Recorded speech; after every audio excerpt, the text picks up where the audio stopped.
कहानी का नाम sliding clock. Tick tock tick tock.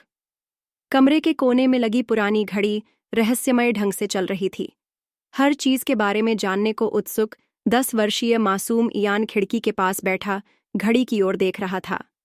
यह घड़ी पीढ़ियों से उसके परिवार में थी, लेकिन आज रात उसे कुछ अजीब सा महसूस हो रहा था। ठीक 11:11 पर घड़ी रुक गई। इयान की सांस रुक गई। अचानक घड़ी से एक धीमी आवाज सुनाई दी, इयान, करीब आओ। उसका दिल धड़कने लगा।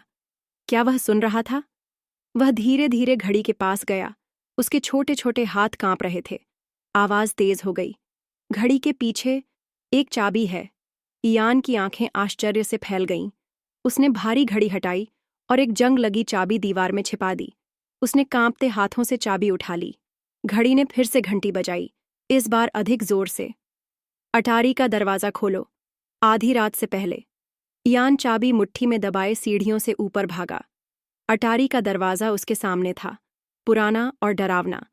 उसने चाबी लगाई और दरवाजा खुलते ही जोर की आवाज हुई। अंदर एक पुराना बक्सा रखा हुआ था। नीचे घड़ी की टिक टिक तेज हो गई। उसके पास केवल कुछ मिनट थे।